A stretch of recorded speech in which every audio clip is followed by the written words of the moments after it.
Welcome A1 account class. I am Ashish Tripathi और आज हम लेकर आए हैं ISC का अकाउंटेंसी का रिड्यूस्ड सिलेबस। आपको जान के बड़ा अच्छा लग रहा होगा कि इस साल जो है 2021 में जो पेपर आने वाला है ISC का, उसने अपने सिलेबस को कोविड-19 की वजह से रिड्यूस कर दिया है। और क्या क्या रिड्यूस किया है हम लोग इस पर डिटेल पर बात करेंगे। लेकिन इसके पहले आपने अभी तक अगर चैनल को सब्सक्राइब नहीं किया है तो चैनल को सब्सक्राइब कर लें ताकि आपको अपडेट मिलते रहें। थोड़ा सा लेट आपको हम वीडियो दे रहे हैं क्योंकि कुछ चीज़ें और चेंजेस हुए थे, इस वजह से हमने थोड़ा सा आपको अभी बताया। शुरुआत करते हैं। तो हमारा जो रिड्यूस सिलेबस है जो 2021 में आप लोग जब एग्ज़ाम देंगे तो कोविड-19 चलने की वजह से बहुत सारा सिलेबस जो है ISC काउंसिल ने रिड्यूस किया है। हम लोग उस पर चर्चा करेंगे। तो सबसे पहले देखते हैं कि फंडामेंटल ऑफ पार्टनरशिप फर्म में जो चीज़ एक्सक्लूडिंग है, जो चीज़ हटा दी गई है, वो है admission of a manager as a partner. Admission of a manager as a partner पे ध्यान तब आपको देना ज़रूरी है अगर आपके पास पुरानी बुक है तो ये टॉपिक आप मत पढ़िएगा। वैसे कोई बड़ा नो चेंज नहीं है इस लेसन में, और कोई नो चेंज नहीं हुआ है, कोई बड़ा बदलाव नहीं है। अगर न्यू बुक है तो कोई बात नहीं है। इसके बाद आगे बढ़ जाते हैं। अगला लेसन है आपका गुडविल। गुडविल में जो चीज़ आपकी हटाई गई है, एक्सक्लूडिंग की गई है, वो परचेज्ड गुडविल का टॉपिक आपको जो है एक्सक्लूड कर दिया गया है। और अगर ये भी पहले ही एक्सक्लूड किया जा चुका था लेकिन करेंट ईयर में इसमें कोई नो चेंज नहीं हुआ है। मतलब इन शॉर्ट नो चेंज है ये दोनों लेसन में। आगे देखते हैं। एडमिशन लेसन पे ज़रा ध्यान देने वाली चीज़ है कि क्या क्या चीज़ें चेंजेस हुई।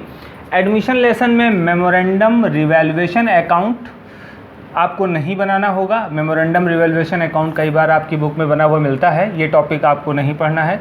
जॉइंट लाइफ पॉलिसी से रिलेटेड जो है, joint life policy admission of A partner का जो टॉपिक है, ये भी आपको इस बार नहीं पढ़ना है during and the accounting year. उसके बाद ये भी चेंजेस पहले का था, लेकिन जो बड़ा चेंज है वह change in profit sharing ratio. Change in profit sharing ratio related जो एडमिशन लेसन में है ये आपको बिल्कुल नहीं पढ़ना है। और accounting treatment of account one entry का जो एक क्वेश्चन आता है, वन एंट्री से रिलेटेड, वो टॉपिक भी नहीं पढ़ना है। तो चेंजिंग प्रॉफिट शेयरिंग रेशियो और अकाउंटिंग ट्रीटमेंट ऑफ अकाउंट में वन एंट्री कॉन्सेप्ट जो दिया गया है वो भी आपको नहीं पढ़ना। अगर आप लोग डिटेल में इस लेसन को समझ रहे हैं तो ये सारी बातें आपको ठीक से समझ में आती जाएंगी कि ये चेंजेस क्या हैं। तो ये अच्छी बात हो गई आपके लिए, ये सारे टॉपिक कम होते जा रहे हैं। आगे देखते हैं। आगे आपका आ जाता है retirement of A partner lesson में जो है आपका जो लोन अकाउंट बनाने के लिए अब नहीं आएगा। इस साल कोविड-19 की वजह से लोन अकाउंट हटा दिया गया है। एक चीज़ और है कि रिटायरमेंट में भी ये टॉपिक है, जैसे मेमोरेंडम रिवैल्यूएशन है, जॉइंट लाइफ पॉलिसी है, तो ये रिटायरमेंट में भी टॉपिक हैं। ये रिटायरमेंट में अगर आ जाते हैं तो यहाँ पर भी ये टॉपिक नहीं आएंगे, ठीक है।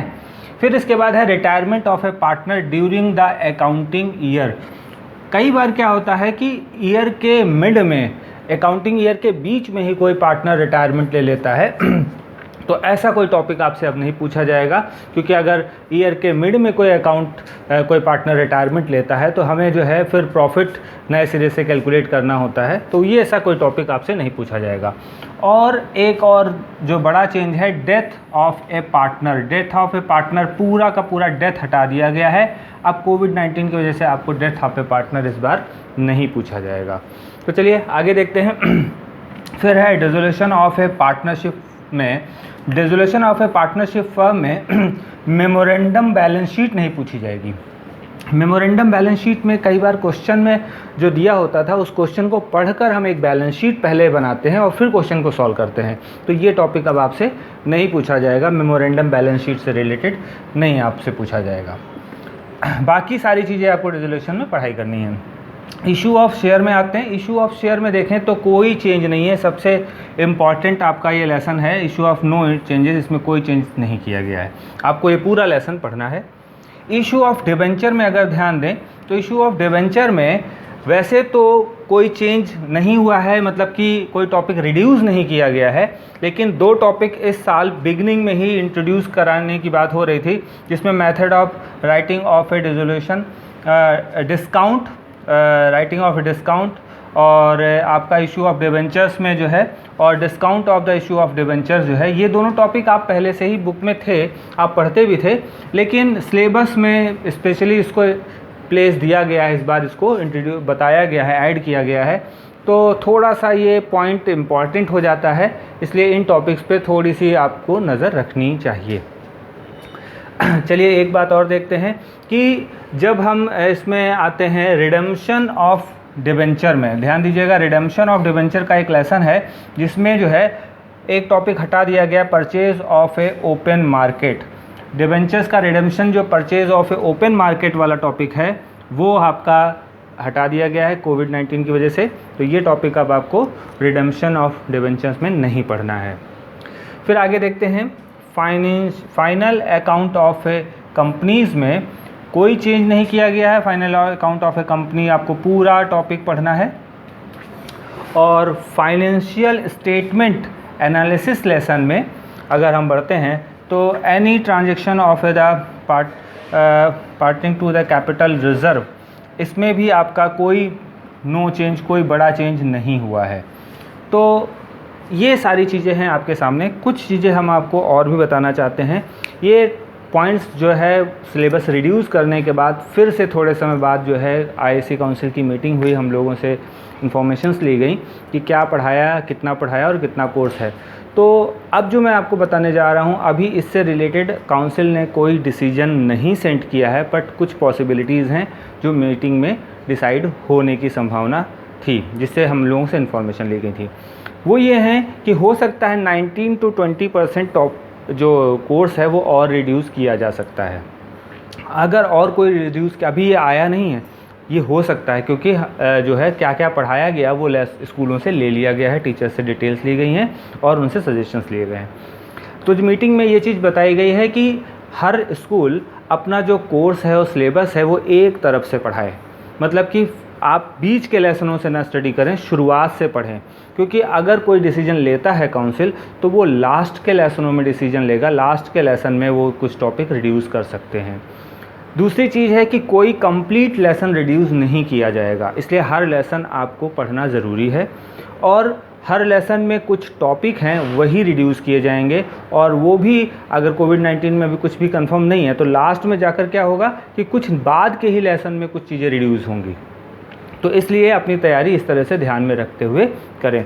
कुछ इंपॉर्टेंट चीज़ें हम आपको इसलिए यहाँ पर ऐड करना चाहते हैं कि अगर आप देखें कि फंडामेंटल ऑफ ए पार्टनरशिप में कोई बड़ा चेंज नहीं हुआ है, इसलिए इस साल ये मोस्ट इम्पॉर्टेंट लेसन हो गया है और इसकी डीप स्टडी करें, इससे अच्छा खासा टफ क्वेश्चन पूछा जा सकता है। गुडविल में भी कोई चेंज नहीं है, इसलिए इस लेसन की भी अच्छी स्टडी कर लीजिए। एडमिशन में भी आपका कोई बड़ा चेंज नहीं हुआ है। एडमिशन में अगर ध्यान दें तो आपको एडमिशन में जो भी टॉपिक जितने कंफर्म हैं उनकी स्टडी ध्यान से कर लीजिए, वो आपका जो है पूछा जाएगा, एडमिशन आएगा ही आएगा। लेकिन जो चेंजेस हो सकते हैं, जो आने वाले चेंजेस की पॉसिबिलिटी है, जो संभावना है, वो ज़्यादातर जो है होंगे वो आपके डिबेंचर लेसन में हो सकते हैं। डिबेंचर और रिडेम्पशन लेसन में कुछ चेंजेस हो सकते हैं अगर होते हैं तो। और आपके जो है फाइनेंशियल स्टेटमेंट और फाइनल अकाउंट कंपनीज अकाउंट में भी कुछ चेंजेस हो सकते हैं। स्पेशली रेशियो का जो लेसन है उसमें भी आपके कुछ जो फॉर्मूले हैं वो कम किए जा सकते हैं, लेकिन ये सारी डिसीजन अभी कोई रिटन इन्फॉर्मेशन नहीं आई है, तो इन पर अभी हम सिर्फ आपको यही कह सकते हैं कि ये सेकेंडरी रखिए। बाकी सारी चीज़ें जो कंफर्म हैं, जो रिड्यूस हो गई हैं, उनकी बहुत अच्छे से तैयारी करिए। और आप लोग बार बार ये बात पूछ रहे थे कि सर जो कोर्स है वो कितना कम हुआ और क्या हुआ, तो ये सारी चीज़ें आपके सामने बिल्कुल अपडेट है। आपको ये चीज़ समझ आए तो अपने फ्रेंड्स तक पहुंचाएं ताकि ज़्यादा से ज़्यादा लोगों को इन्फॉर्मेशन मिले कि कोर्स रिड्यूस हुआ है, उसका बेनिफिट हो। और लाइक करें, शेयर करें, सब्सक्राइब करें। Thank you.